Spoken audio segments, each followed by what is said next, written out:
పక్షాలు జీర్ణించుకోలేదు, ప్రత్యేకించి జగన్మోహన్ రెడ్డి గారు కానీ వీళ్ళు జీర్ణించుకోరు. రైట్, ఎనీవే ఒక్క నిమిషం బాలకోటే గారు ఒక మాట, పాదయాత్ర మళ్ళీ చేస్తాడు జగనన్న అని ఆయన ప్రకటించుకున్నారు కదా, జగనన్న మళ్ళీ పాదయాత్ర చేస్తే ఎలా ఉంటుంది, దేనికోసం?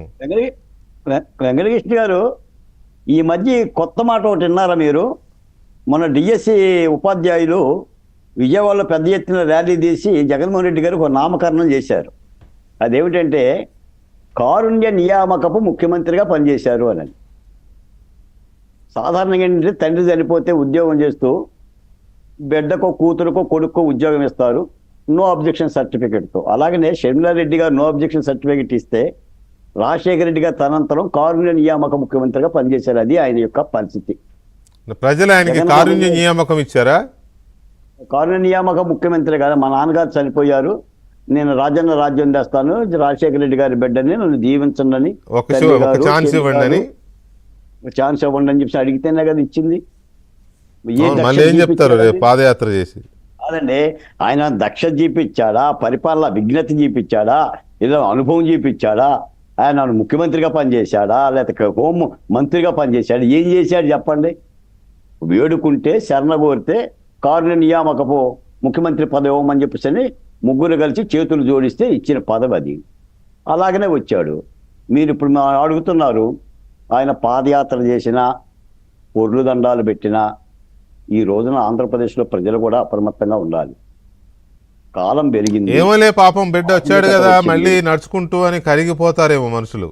అందుకని ఇప్పుడు ప్రజాస్వామ్యంలో ఆయన పాదయాత్రన చేయొచ్చు, పొర్లు దండాలన్న చేయొచ్చు, దాన్ని మేము కాదనం. కానీ ప్రజలు కూడా ఒలోమంటూ వెళ్ళిపోయే ఈ తత్వాన్ని విడనాడాలి, నాయకుడిని కూడా అంచనా వెయ్యాలి. మనం తినే పదార్థాల్లో మంచిగా చేయడని సార్ వెంకటకృష్ణ గారు మనం మార్కెట్కి వెళ్తున్నాం, కుళ్ళిన వంకాయలు కొంటామా మంచి వంకాయలు కొంటామా? ఒరిజినల్ నెయ్యి కొంటామా నకిలీ నెయ్యి కొంటామా? ఇందాకది అవును కదా. మరి ఒక నాయకుడిగా వెనక తిరుగుతున్నప్పుడు ఆయన మాట్లాడుతున్నప్పుడు నువ్వు జేజేలు కొడుతున్నప్పుడు ఎవరు నష్టపోతున్నారు? జగన్మోహన్ రెడ్డి గారికి ఏమైనా నష్టం ఉందా? పోనీ ఆయన భార్యామణి గారికి నష్టం ఉందా? బిడ్డలకు ఏమైనా నష్టం ఉందా? యుద్ధం అని అంటే నష్టపోయేది ఎవడండి నష్టపోయేది? నష్టపోతుంది ఎవరో? అంటే ఒక నాయకుడు ప్రేరేపిస్తున్న విధానం దాన్ని అంచనా వేయలేకపోతే తల్లిదండ్రులు కానీ లేదా యువత కానీ బొలోమంటూ వెళ్ళిపోతే ఎవరు నష్టపోతారు? ఆయన సొమ్మేం పోయింది? ఆయన తాడేపల్లి కాబట్టి యలహంక ప్యాలెస్లో ఉంటాడు, లేదంటే లోటస్ భవన్లో ఉంటాడు. ఎక్కడ ఉండలేడు ఆయన? ఆయనకి ఏం తక్కువ? ఈ రోజున ప్రజాస్వామ్యంలో ప్రజాస్వామిక రాజకీయాలు నేర్పాలి. మీరు ప్రతిపక్ష పార్టీగా ఉన్నారు, అసెంబ్లీకి వెళ్ళి చర్చించవచ్చు, అసెంబ్లీకి పోవు, పార్టీగా మీటింగ్ పెడతావు, పునాదులు కదిలిపోవాలని రెచ్చగొడతావు. అలా పునాదులు కదిలిపోవాలని రెచ్చగొడితే నీ పునాదులు కదిలిపోయినాయి. నీ పునాదులు కదిలిపోయినా కూడా నీలో మార్పు లేదు.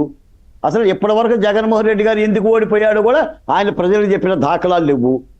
నాకు చాలా ఆశ్చర్యం ఏంటంటే పెద్దలో కూర్చుంటున్నారు, మెడలో గొలుసులు చైన్లు చదువు అంతా ఉంది, చప్పట్లు కొడతారేంటంటే?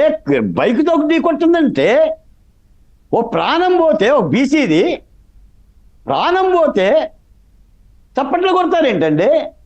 ఎవరి మీద యుద్ధం చేస్తారు అంటే ఏంటంటే ఇవన్నీ కూడా ఈ యొక్క జగన్మోహన్ రెడ్డి గారి ఈ ప్రేలాపనలు ఆలాపనలు ఈ పైత్యపు మాటలందరూ కూడా ప్రజలే అర్థం చేసుకోవాలి సార్. ఏ యుద్ధమో జరగదు, మళ్ళీ కూటమి విజయం సాధిస్తుంది. 3 రాజకీయ పార్టీలు ముచ్చటగా స్థానిక ఎన్నికల్లో కూడా విజయ దుందుబి మోగిస్తాయి.